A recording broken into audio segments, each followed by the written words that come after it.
2026 ഫെബ്രുവരി 18 Siraj editorial. കോടതിയുടെ സാരോപദേശം മതിയാകില്ല. നല്ലൊരു ഉപദേശമാണ് യുവതീ യുവാക്കൾക്ക് സുപ്രീം കോടതി നൽകിയത്.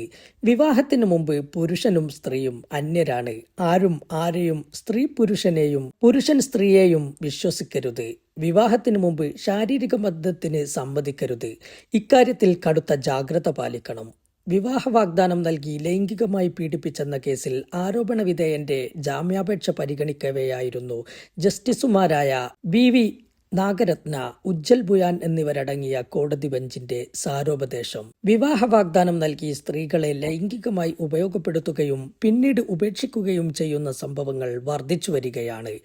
ആത്മാർത്ഥതയില്ലാത്ത ശാരീരിക ആകർഷണത്തിനു പുറത്ത് മാത്രം പൊട്ടിമുളയ്ക്കുന്നതാണ് ഇന്നത്തെ പ്രണയബന്ധങ്ങൾ. ലൈംഗിക ആവശ്യം നിറവേറ്റിക്കഴിഞ്ഞാൽ ബന്ധത്തോട് താല്പര്യം കുറയുകയും മറ്റൊരു ബന്ധം തേടിപ്പോകുകയും ചെയ്യുന്നത് പതിവ് സംഭവമാണ്. വേഗത്തിൽ തുടങ്ങുന്ന ബന്ധങ്ങൾ അത്ര തന്നെ വേഗത്തിൽ അവസാനിക്കുന്നു.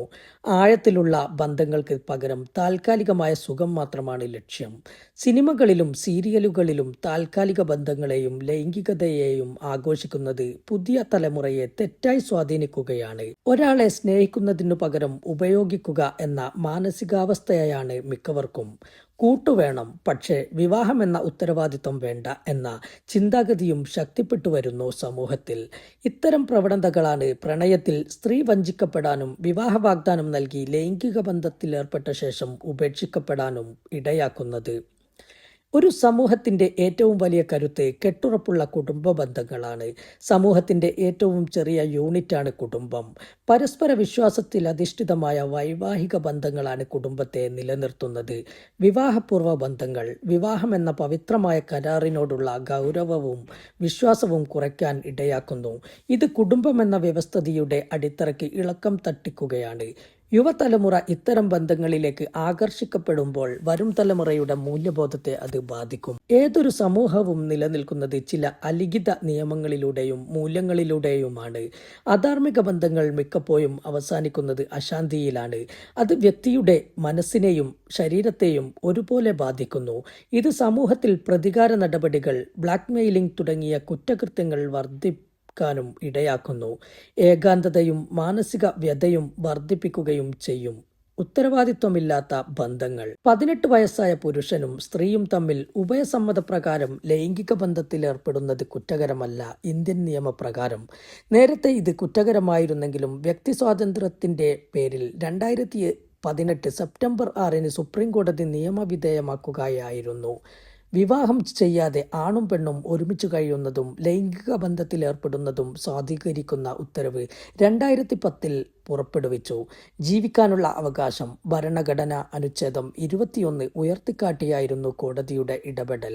സുപ്രീം കോടതിയുടെ ഈ വിധി പ്രസ്താവങ്ങളാണ് സമൂഹത്തിൽ വിവാഹ വാഗ്ദാനം നൽകി ലൈംഗിക ബന്ധത്തിലേർപ്പെടുന്നത് ഉൾപ്പെടെ തെറ്റായ ലൈംഗിക പ്രവർത്തനങ്ങൾ വർദ്ധിക്കാനിടയാക്കിയത്. സ്ത്രീകളെ ദിവസങ്ങളോ ആഴ്ചകളോ ഉപയോഗിച്ച ശേഷം പിന്നീട് അത് സൗഹൃദം മാത്രമായിരുന്നുവെന്ന് പറഞ്ഞ് ഒഴിഞ്ഞുമാറുന്നു. പാശ്ചാത്യ സംസ്കാരത്തിന്റെ കടന്നുകയറ്റവും സിനിമ, സാമൂഹിക മാധ്യമ സ്വാധീനവും മൂലമാണ് ന്യായാധിപന്മാർ ഉൾപ്പെടെയുള്ളവരെ ഇത്തരം ബന്ധങ്ങളെ പുരോഗമനപരമായി കാണാൻ വഴിയൊരുക്കിയത്.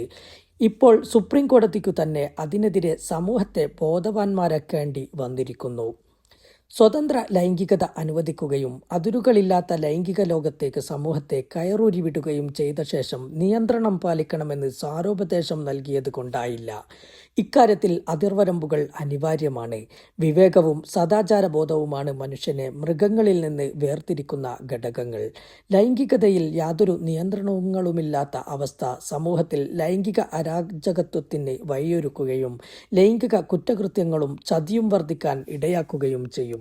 ഓരോരുത്തരും സ്വന്തം താല്പര്യം മാത്രം പരിഗണിച്ചു ജീവിക്കുമ്പോൾ സമൂഹത്തിന്റെ പൊതുമൂല്യങ്ങൾ നഷ്ടപ്പെടും.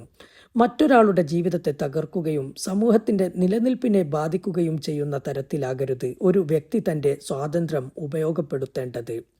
ധാർമ്മികതയുടെയും മൂല്യങ്ങളുടെയും അതിർവരമ്പുകൾ ലംഘിച്ചുകൊണ്ടുള്ള ബന്ധങ്ങൾ വ്യക്തിക്കും സമൂഹത്തിനും ഗുണകരമല്ല. നിയമം അനുമതി നൽകുന്നുവെന്നതുകൊണ്ട് മാത്രം ഒരു കാര്യം ധാർമ്മികമായി ശരിയാകണമെന്നില്ല. ആത്മനിയന്ത്രണവും വിവേകവും ഉത്തരവാദിത്വവുമാണ് യഥാർത്ഥ സ്വാതന്ത്ര്യം. കോടതികൾ വ്യക്തി സ്വാതന്ത്ര്യത്തിന് വിശാല അർത്ഥം നൽകി സമൂഹത്തെ അരക്ഷിതാവസ്ഥയിലേക്കും ലൈംഗിക അരാജകത്വത്തിലേക്കും തള്ളിവിടാതെ സമൂഹത്തിന്റെ ഭദ്രത കൂടി കണക്കിലെടുത്തുകൊണ്ടുള്ള അർത്ഥതലങ്ങളിലേക്ക് തിരിച്ചുവരികയും തദാനുസാരം ലൈംഗിക ബന്ധങ്ങൾക്ക് നിയന്ത്രണങ്ങൾ ഏർപ്പെടുത്തുകയുമാണ് വേണ്ടത്.